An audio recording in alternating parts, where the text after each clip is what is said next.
Welcome to Tanya Outside In. We are up to chapter Yud Tes. Yud Tes is the chapter after Yud Ches, amazingly enough. See, everyone thought that was interesting. No, I actually mean that. I mean, it's really a hemshech. It's really a complete hemshech of Yud Ches.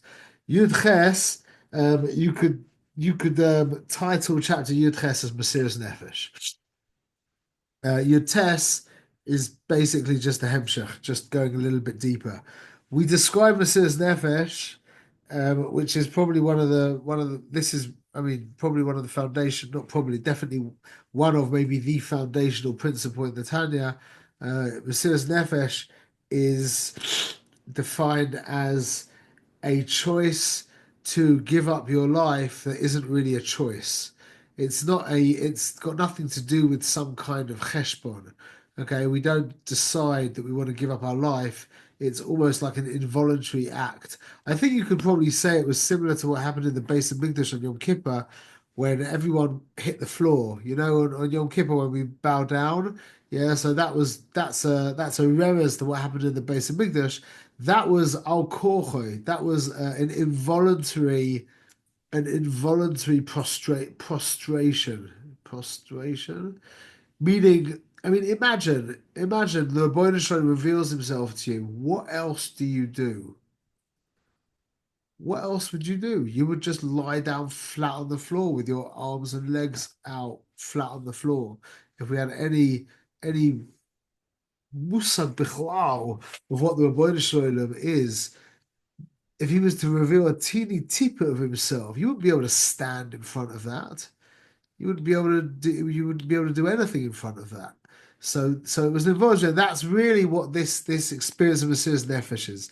Mesiras Nefesh in the Tanya is not a choice that you make. It actually is a choice that you don't make. It's your neshama going against you in a sense. Remember, you are a composite. You're a composite being.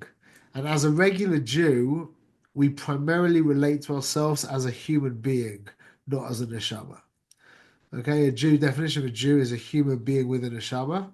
And as a regular Jew, that I'm assuming we all are, our primary relationship to ourselves is our human element. We have it. That's why you say neshama shall to be Torahi, the neshama that you put within me, or the kind of neshama shall to be that you put within me. So who's the me? Yeah, the me, that's the human. That's who I relate to. So your choice, Mesiras Nefesh, you could choose to give up your life for God. Yeah, just like Lahavdil, Elef Alpha, Lafim Havdalas, the Rishoyim on October 7th. Yeah, a whole bunch of that Chevra decided to give up their life for God. Yeah, that was a choice that the Nefesh of Bahamis made because they don't have a neshama, they don't have a Nefesh Lakis. So that ability to give up your life on that level, that's a choice that someone makes for whatever personal reasons he has. The Mesiras Nefesh of a Yid is that the Nefesh Elokis burns through that part of you.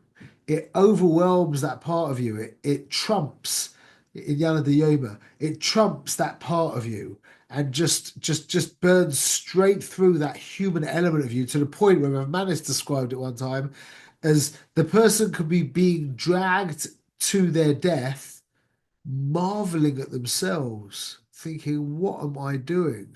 This is ridiculous. Be like, Diamond, just bow to the idol. And you're like, can't, just can't. And you're saying to yourself, bow. And you're saying back to yourself, I can't. Imagine that. That's how Mesiras Nefesh and the Yid could be. That's why it's a Gilu Elokus. That's why it's such a tikkun for the world, because it's the overwhelming of it's the again, it's the trumping of the human element of you. It is creation being trumped by creator. It's like Kriyas Yamsuf. It's a gilui of the Ribono Shel Olam. It's creation being trumped by its creator, and therefore that's a tremendous gilui. And it comes out. I said this to Rav Manis, and he was like, "That's a bit of a stretch," but I'll just mention it to you. According to what we've just said, it comes out that even if a Yid is giving up his, even if a Yid, like in the Shoah, there were a lot of Yidden who were giving up their lives who didn't want to give up their lives, Bichlal. According to the way we just explained it, that's also a tremendous release of Elikus. It's the same thing. What's the difference between your Nefesh and Lakis overwhelms your human element, or some Nazi Russia drags the Yid to his death? It's not it's al korchoi anyway. It's against your Ratzon anyway. So what's the difference? A kol b'dei shemayim. So anyway, okay. So Yud test is going to carry on, and we're gonna explain a few more things in this Indian.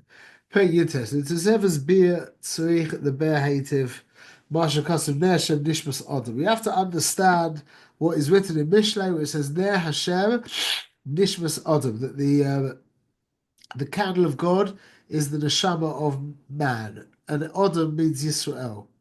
Perish. She Yisrael hakuyim Adam. Yeah, the Yisrael is called Adam. Yeah, the Umas Olam are called Ha-Adam. Nishmasim he lemoshel ka'or haneh misnoner l'tomid. The moshel is that the neshama of the yid is like the flame of a candle that flickers constantly. Lamala, lativoy. Its nature is to flicker upward.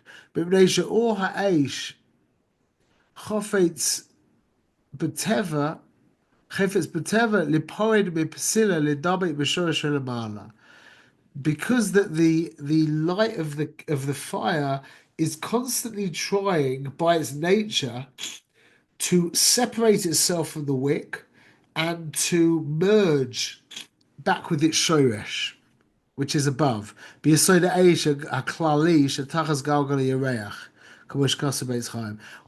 thing called the Aisha Klali, the Yasoida Aisha Klali. So which is the Makor, the Shurish of all fire, which is called the Galgal. It's underneath the Galgal Yereach. I don't know what that means. It's some kind of Ruchnius Metzius, which is the Shurish of all fire. And that's the point. The point is that fire wants to go back to its Shoresh, back to its source, just like everything else. Everything wants to return to its source. Yeah.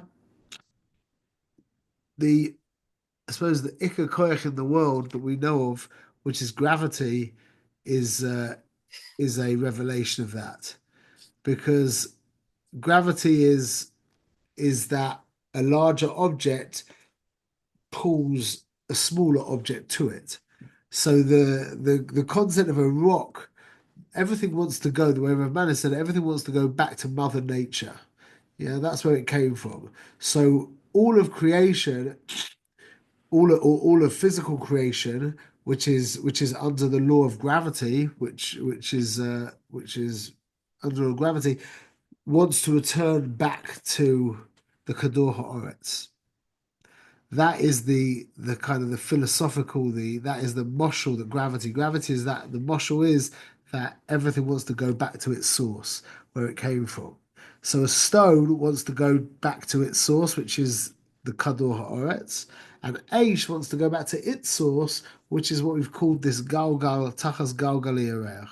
For Ashley there, even though even that it's going to go back to its place, Yechaber, it's going to get extinguished.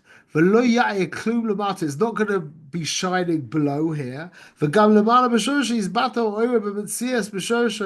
also going to be completely nullified over there in its shoresh. However, this is its teva.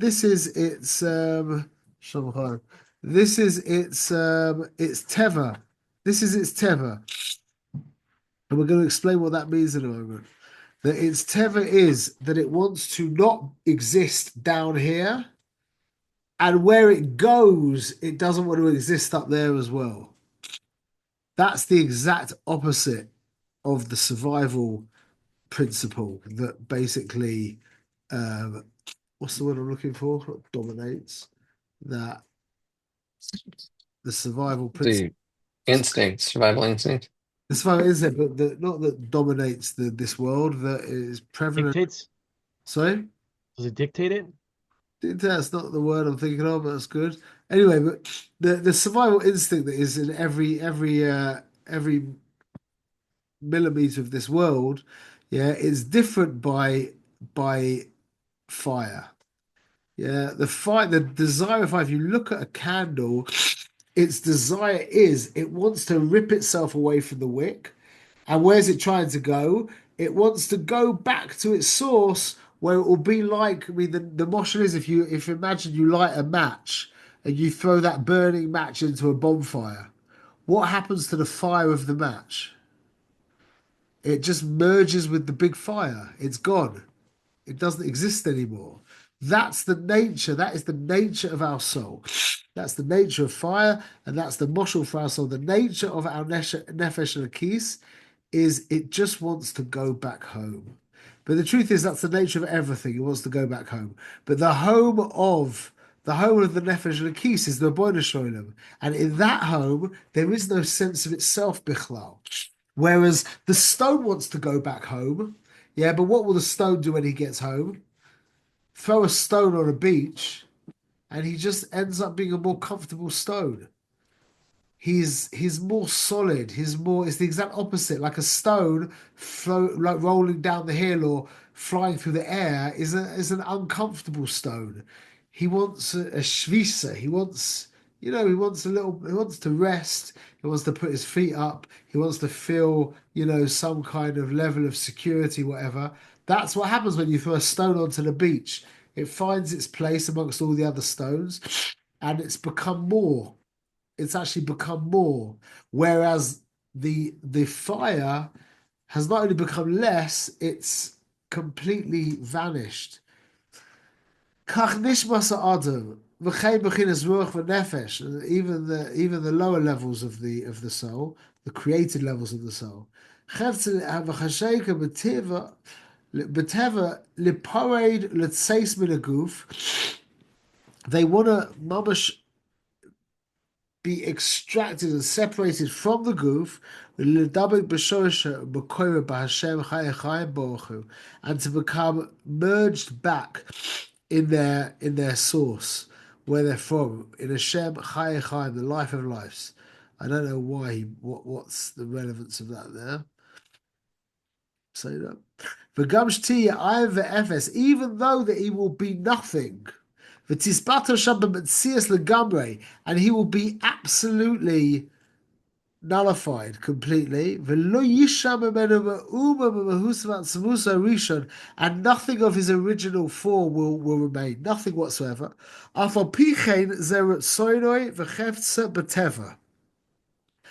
is its ratzon and its desire, beteva, by nature. Now the Rebbe explains what teva means in a really funny way, but it's really interesting when you think about this. V'teva ze hu shema b'shual l'kol davar she'ena b'chinas tam v'das. We call some things teva its nature when there's no reason for it.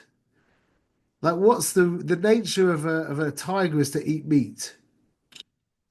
Why? Well, it's a tiger. It eats meat. It's just what it does. Nature, your nature is or the word nature, he says, is a borrowed term which just describes the essence of something being that it doesn't have any reason behind it. It's beyond reason. Reasons flow from Teva, but Teva does not come from a reason. The reason why the sun, the nature of the sun is to shine. That's its nature.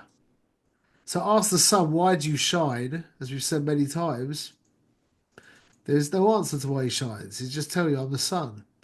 That's the same reason why you want to live. Why do you want to live?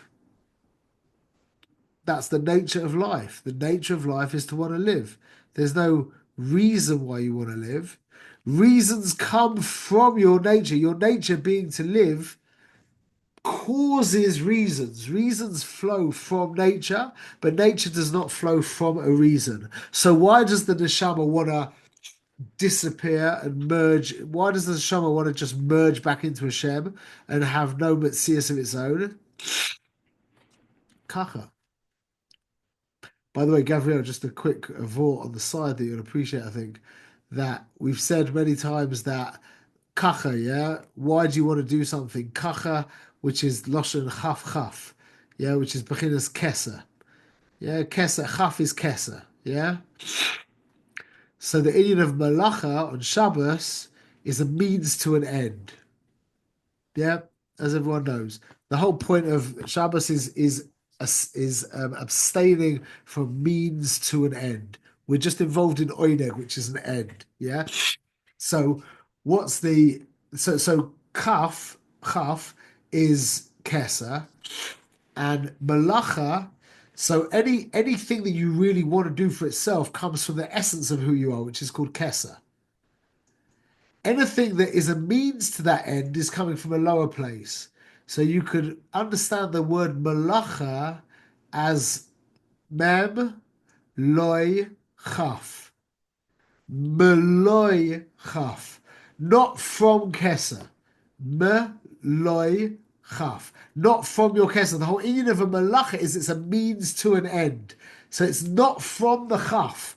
It's being done for a reason. Like we've said, why do you like pleasure? The answer's like, why do you want to live? Kacha. There's no reason why you like pleasure. Oh, because it's nice. Why do you like nice? Yeah, we like pleasure because that's an end. That's our nature. Our nature is you could really even call our nature oineg. Yeah, that's maybe the best way of describing our nature, just calling it oineg. But your desire for pleasure is not for any reason. But from that desire for pleasure comes lots of different reasons for all different kinds of stuff. So the very, very nature, the very essence of the nature of the nefesh elokis, of your godly soul, is to just not want to be. It just wants to be merged with the Ribbono Shel Olam. It just wants to merge back with the Ribbono Shel Olam.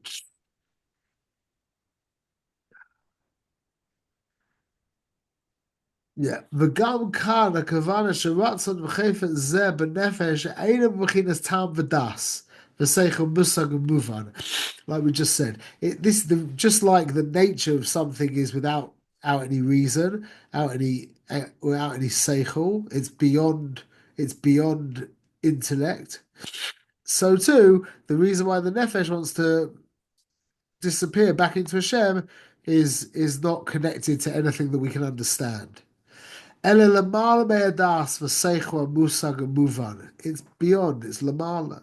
V'bechin is chochma shebenefesh sheba or einsoy bochu. It's the bechina of chochma, which is the shoresh of seichel. Within chochma is all of seichel contained in its germ form in a singularity, which itself is not understandable. And because it's not shaykh to intellect, it's shaykh to above intellect, that means that the Or Ein Sof could exist in that. The Or Ein Sof is connected to Chokhmah because Chokhmah's not trying to understand. There's nothing to understand in Or Ein Sof. There's nothing to understand by Hashem.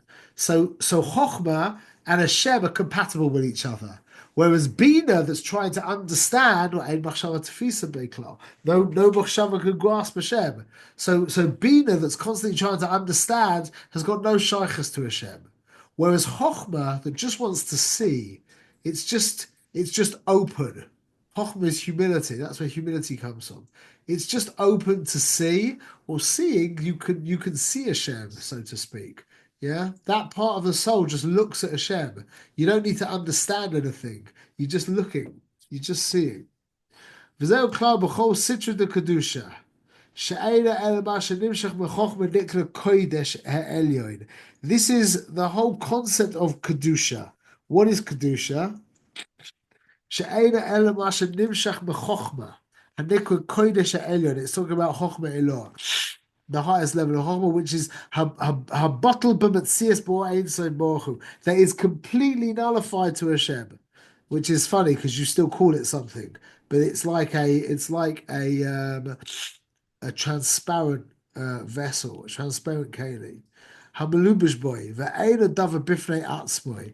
It's not. It's the when you look at a glass of water. Yeah, I mean, my glass has got like a whatever. When you look at a clear glass of water, you're only aware of the water. You don't pay attention to the glass because the glass is transparent. That's Chokhmah. Chokhmah is a transparent kli that has no sense of self in its own right. So the Ribbono Shel Olam that exists in that kli, and don't forget, then there's concentric kalim that go around the Chokhmah. Yeah, but with at the place of Chokhmah is completely transparent. So the Ribbono Shel Olam is completely visible at that place in your soul, and that's the shoresh of your Mesiras Nefesh, because it's to call it created is not incorrect, but it's not particularly accurate at the same time. It's a transparent keli. So it is created, but it has no sense of its own self. And the Ribbono Shel Olam is visible through there. So it's at that place in the soul, at the place of Chokhmah, where Mesiras Nefesh is but it's not the Mesiras Nefesh, it's the Mesiras Nefesh of Chabad. Okay, it's the Tanya's Mesiras Nefesh. Mesiras Nefesh outside Tanya, the way that I've learned from Rav House, is more predicated in Bina, which is what we've been speaking about not being Mesiras Nefesh, the idea of I'm choosing to give up my life. But according to normative Yiddishkeit, not Chabad, it appears to me that that is what people call Mesiras Nefesh. And what we were talking about here in other schools of Yiddishkeit is called bittul. Okay, but the Tanya calls it Mesiras Nefesh. Okay, it's got nothing to do with um uh, it's got nothing to do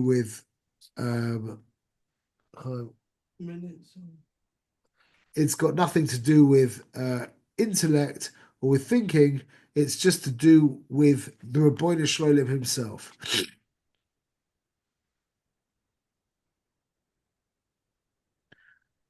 Ulechein nikra koyach ma. Therefore, it's called koyach ma, the potential of what? What being, Chaim, please. What being, what being the cognitive faculties of the seichel. It's the koyach ma. It's the potential. It's the source of your mind. V'hu heifach mamash mebechinas a klipa v'sitra achra. It's completely transparent, which is the exact opposite of klipa and sitra achra. Klipa is completely opaque. Well, it depends on what klipa, but basically klipa is opaque, or at least translucent. Showing the fashas umo is a oilam the avdin lagamayhu the amin hav v'atayni la uhal tiani la itini tani that that the source of the source of Nishmas Yisrael we've just said is a transparent kli, which means that the Ribbono Shel Olam feels comfortable there. The shoresh of the neshama of the Umos Ha'olam, he says, is klipa v'sitra achra, is a translucent, in the best case scenario, or an opaque kli, and that is why the avdin lagamehu, they are ultimately selfish. And remember, selfishness can take on many, many subtle forms, and it can actually look extremely selfless as well. But the very essence of creation of a human being in creation is a created being, um, which is by definition chosa, lacking, which means that everything that they're doing is coming from that need to fulfill themselves in some way. Whereas the shorish of Nishmas Yisrael is not coming from a place of lacking, it's coming from a place of transparency, a place of transparency to reality. And therefore it's not striving to be more. It's actually striving for reality, which is to be less. It's striving to be merged back with the source of all oneness, which is where it came That's from. what's up, meaning the rock wants to exist and be more rocky. The That's it. the Ra, what did you say? Rock, rock, Oh, the rock. rock. Yeah, yeah, the rock. Yeah, it wants to be more rock. Exactly, it wants to be more of a rock. Exactly, that's the point. It wants to be more. Whereas the Nefesh Elokis, the Neshama, wants to be less. It wants to be nothing. See, the rock really, you could say the rock really wants to be God. That's really what creation is after. Everything in creation is looking to be God. It's looking to be infinite. It's looking to be immortal. It's looking to be forever. It's looking to be eternal. It's trying to solidify itself in the ultimate way that it can, and it's fearful of death because that's really what it's lacking. It's lacking eternity. It's lacking infinity. It's lacking invincibility. It's mortal. So it's trying to replenish that. So what would be the ultimate tikkun? Would be to become God. That's what it's trying to be. Whereas the Nefesh Elokis that is not lacking and is not lacking invincibility, it wants to go back to its reality. It also wants to be God, but it's aware of reality. It wants to be God. So everything wants to be God. That's why Nefesh HaBahamis Klipa is Sitra Achra. It's going the wrong way to become godlike. Absolutely. And it's still trying to be God.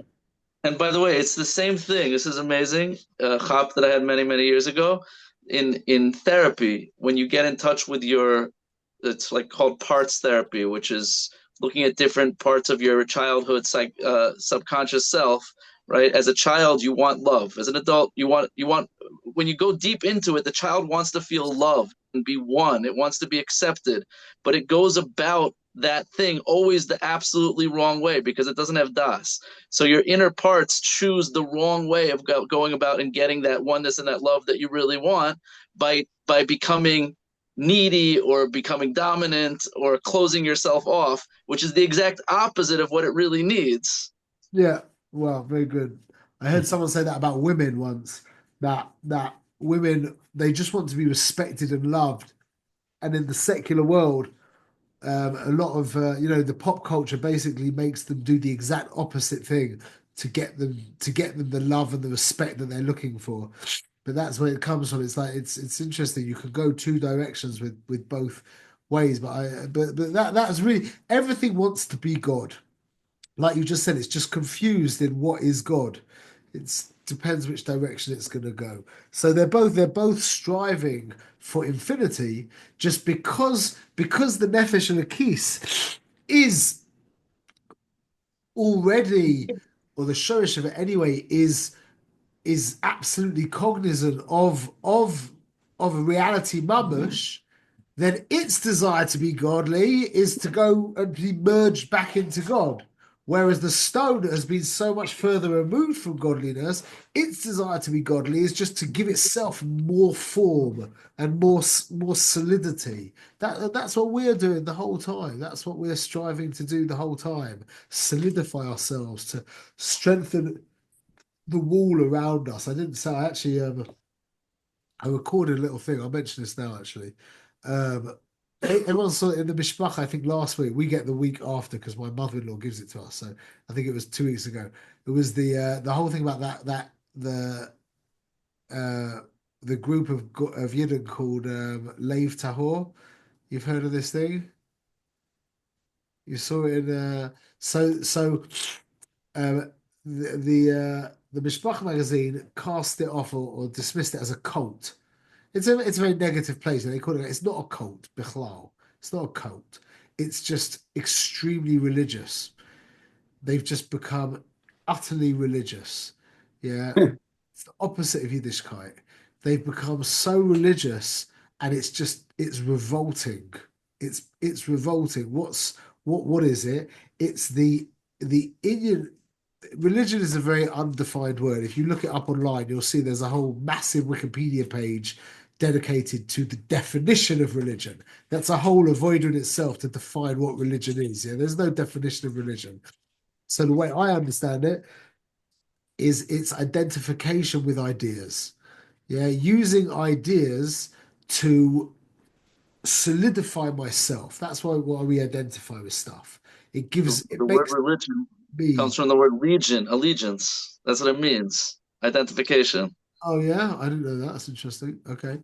Square. So the idea of when I see what are you what's tell me what gives you more, what makes you more identification with a car or identification with a house, with property?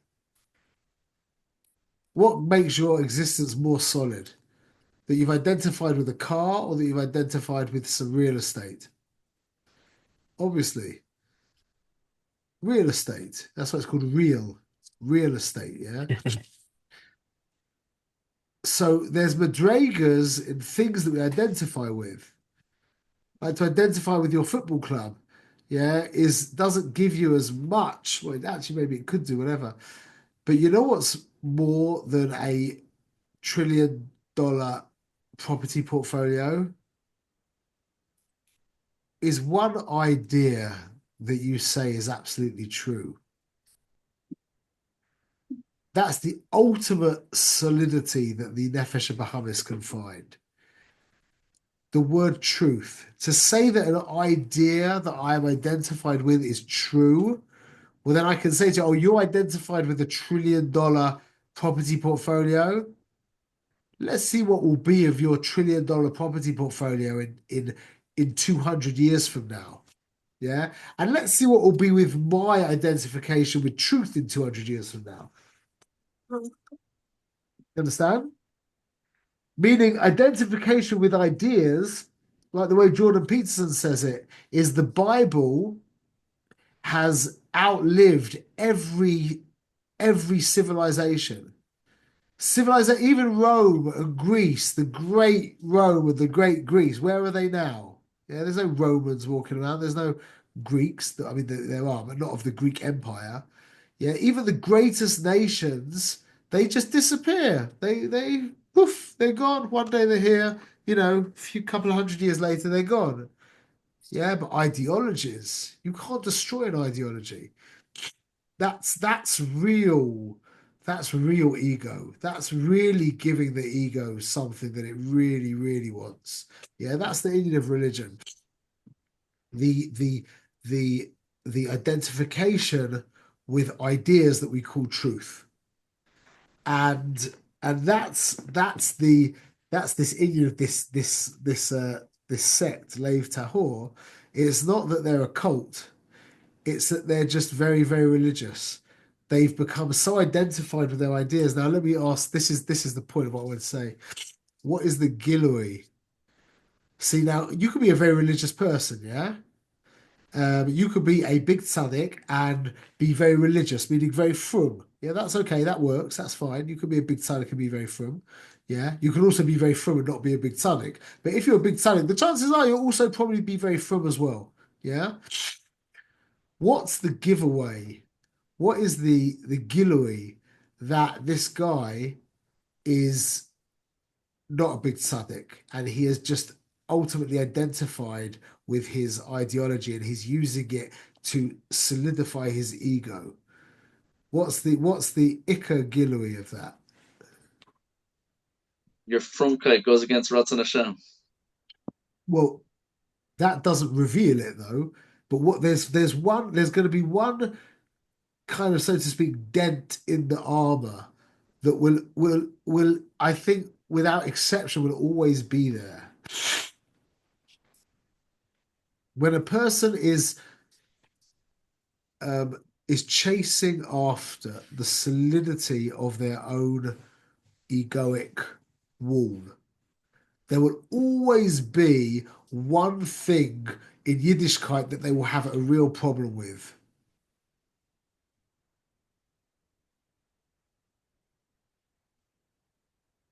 Other Jews. They will have a problem with Ahavas Yisrael.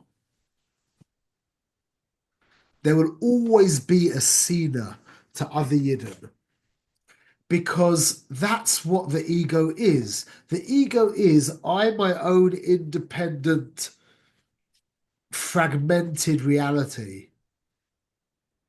And that means I have to have enemies. I have to be creating separation between me and others. So you'll hear these people and you see it in these people. And I've been in other sects of Yiddishkeit that are extremely religious, and there's always a bubbling Sinus Yisrael under the surface. That's the Gilui. That's the Gilui that a person's Yiddishkeit is not what it's meant to be. Is their lack of Ahavas Yisrael.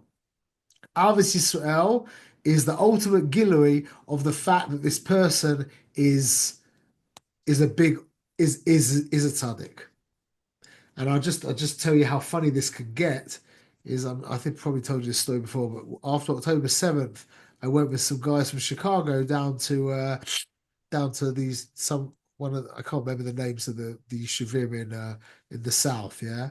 And we went wherever we went, and we were with I don't even want to say I'm not going to say any details about this guy, but anyway, we walked through the whole kibbutz, and I didn't see one mezuzah.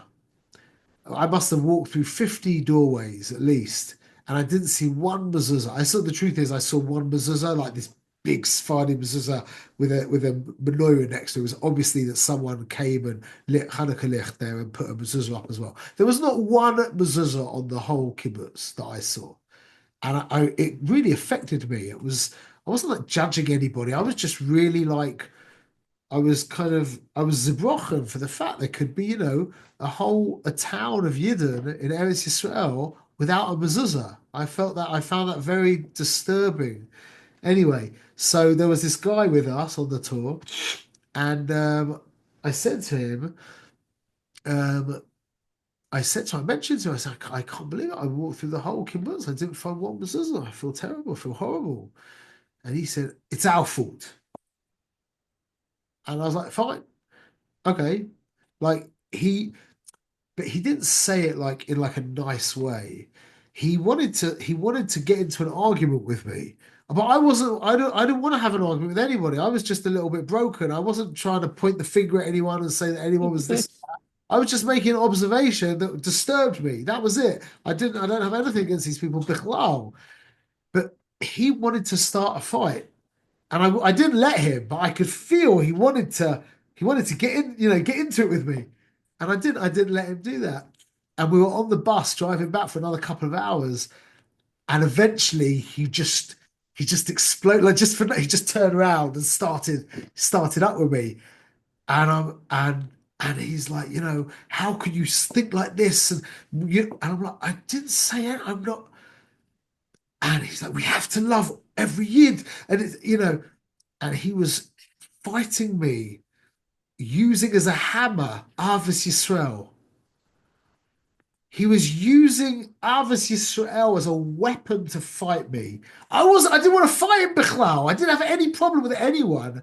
Yeah, but and I said to him after his like rant, yeah, which I just kind of looked at him like that, and everyone else on the bus was kind of a little bit shocked. And I said to him at the end, he was a Lubavitcher, yeah, so I can say that. That's as much I can say. I said to him at the end, I said to him, even Ahavas Yisrael can become a shita. And he sat down and shut up. Meaning you can turn Ahavas Yisrael into your religion. Whatever you're using, anything that you're using to solidify yourself, to make yourself more, you have to be very, very careful. So this idea of Ahavas Yisrael going hand in hand with Yiddishkeit is because if you're really doing Yiddishkeit, that means that you want to not be anymore. You're connected to the neshama. The neshama wants to be this bato into the Galgala Aish and to not be anymore. So I don't have any problems with any other Yidden. Like, stop breaking Shabbos. Come on, come to my house for Shabbos. Come on, let's get it together. But not like how, not some kind of aggressive wall. I'm not putting a wall between me and anyone, Bichlal. I'll put my hand around you and tell you that I love you. And look, come on, let me teach you about Shabbos. Yeah, but I'm not gonna push you away and create a wall behind you because I'm connected to the part of me that doesn't want to put a wall around itself. Whereas when we become religious, yeah, we are connected to the part of ourselves that wants to put a wall around itself. Now, what are you going to use to put the wall around yourself? You could use your car or your collection of fancy cars. You could use your property portfolio. Yeah, as we know, you can even use your backache, or you could use the fact that your father was abusive when you were growing up, or that your wife is this or that, or that you've got no money, or you've got this, or whatever it is, whatever thing you can identify with anything. But the most dangerous thing to be identified with is your ideology. And that is coming from the same desire as the rock to fall down and to become more of a rock. That's coming from that same place in you that's of creation that wants to be more created, that wants to be more, that wants to be more, that wants to become closer to, that wants to become godly, that wants to become God. So the gilui of that in our avoda is our Avos Yisrael. That is that is really, if you really want to know where you're holding in your Yiddishkeit, look at other Yidden and be really real with yourself and go inside and ask yourself, you know, what are my feelings towards these other people? Does it eat me up when I see them being successful? Do I get simcha when I see them being unsuccessful? Chas v'shalom. If that's the case, then you have to be courageous and go inside and work that out. But it should be that when we see another Yid, there's a merging as opposed to a separation. And that's, by the way, just we'll finish on this. Like we've described over the years, we've been describing Kedusha as transparent, yeah, and Klipa as opaque.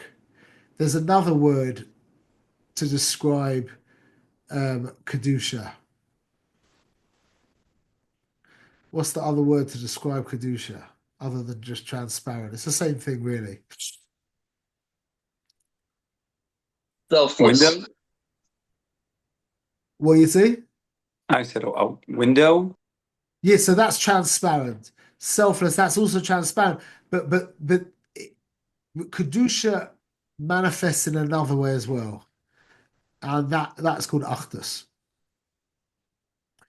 Kedusha is Achdus and Klipa is Pirud, is fragmentation.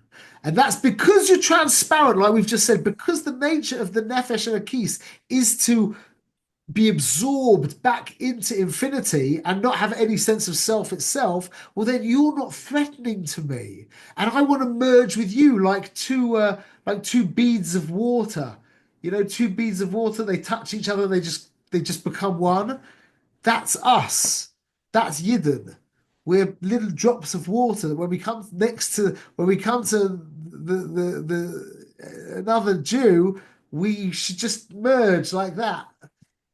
Now that can happen also with the Nefesh and Bahamis. That Nefashos Bahamias vibrate, certain animal souls vibrate on the same frequency. Like, if I told you, I went to India with my daughter last year. We ended up in this little village like 70 miles north of Delhi, yeah, where, completely, a very, poor, like backward kind of village. And I met this guy there, and me and him we just became like best friends within a second. We like fell in love with each other. It was the weirdest thing. My daughter was like, "Oh, well, what's up with you? Why are you so into him?" And he was so into me. We just like we were like probably similar kind of age, and we had like similar lives, him in India and me, whatever that transposes as if you strip the graphics away. For whatever reason, our Nefesh Bahamis was vibrating on a similar vibration, and we were just magnetically drawn to each other. That isn't the Achdus of Yidden. In fact, that Achdus of Yidden, well, that's your friends. The reason why you're friends with certain Jews and not with other Jews is because of that. Is your friends are usually people that your human soul is vibrating with on the same level. And you can have a similar relationship with non-Jews as well. What we're talking about here is a completely different level of you. It's a completely different thing. It's not that we get on with each other. It's not that we vibrate on the same wavelength of it. It's not that we're on the same wavelength as each other. It's that we are mamash one. Mamash, that's who we are. There's not you and me and him and them and us. We're just one. That's a completely different kind of unity. So anyway, we'll hold here. Shkoyach. Shmuel, what would be a first step as a recommendation for somebody who wants to with Achdus? Somebody who wants to see, Simcha. What would be the first step that you would tell somebody? Stop looking in the mirror. Huh. Even in the gym? Especially in the gym. Okay. Stop looking in the mirror. It's a Why? big avoider. What? What's the connection? Because as you look in the mirror, you relate to yourself as a body. That's even Well, worse than relating to yourself as an Nefesh Bahamis. It's even worse. It's even lower. You don't have to look in the mirror, Shmuel. You're on Zoom all day. Oh, So I know that's a problem. But yeah, that I would recommend that as a first step. Getting married also helps as well. Having children, everything that gets you out of yourself. Yeah, there's a lot of avoiders. We've discussed lots of the avoiders, but everything that is aimed at not taking yourself so seriously. The less seriously you fundraising is good. Gavriel, I've never really done fundraising. Gavriel swears by fundraising for the ultimate in the avoidus habita, which I hear 100%. The worst thing in the world. Which is great. It's very good for you. That's the best thing in the world. If you ever get insulted, by the way, this doesn't really go for your children. If your children insult you, then you have to you can't let that slide for them, not for you. But if anybody insults you or says something, whatever, to be silent in front of that, and not inside to be saying like I'm so hoshiv that I'm not going to say anything, but to actually be silent. Another thing as well that happened yesterday was somebody parked Shimon Tzadik. It's notorious for people parking really badly, yeah. And one guy, I think 2 days ago, parked in a place where it was really hard for everyone to get out. He had one of these like these hourly rental cars, like city car, whatever it's called. He parked in an absolutely stupid place. And I'm there in my big car. It took me a good few minutes to get out. And the guy with me was like, whose car that was? And I said to him, don't tell me. I don't want to know. People have bracha parties. They come to the house and have bracha parties. Maybe we should have come together and do an insulting party. It's called roasting. Yeah, roasting, and just sit there quiet. You can go to watch my kids with each other. They can they let go with each other sometimes. Yeah, there's a lot to share. No, but the whole of just making yourself less is the not taking yourself so seriously. That's the key to getting on with everyone. That's the key to fixing the Nefesh Bahamis. That's the key to getting connected to the Nefesh Rakis. That's the key to learning Torah. That's the key to doing mitzvahs. It's the key. It's the key to everyone. Just stop taking yourself so seriously. And when you get to the point where you don't take yourself seriously at all, that's called being a tzaddik. Because then that little voice will pipe up in your head and say, you should, I want to say this horrible thing to my wife, and you'll look at that voice, you'll say, shut up, let's say that. And then every time you say that, that voice gets a little bit softer and a little bit less convincing. And before you know it, he doesn't really bother you that much anymore. Bezrat Hashem. Should be Zoicha. Should be Zoicha to Tzidkus. Amen. Hashem should be Zoicha to our Tzidkus. That's the bracha. Well, I think I just had a chap of how to be from and not do it for else gaiva, else your identity. Is Yeah. when you have I just noticed this. You can tell me what you think. That when there's something like I don't like standing up in davening when you're supposed to stand up. Like I love just sitting the whole time, and and I just read the Ribnitzer Rebbe book, which is really inspirational. It's a real tzaddik, mamish. Like his life was for Klal Yisrael. And he talks about in the book how he is able to be Paul Nisim, and he said he just does every time he does something, he does it for other Yidden. When he does mitzvahs, he does it for other Yidden.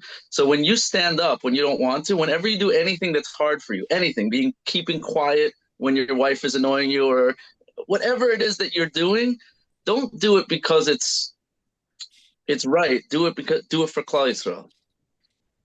Beautiful. I think it's an amazing thing. Beautiful. Chazak v'yamat. Very nice.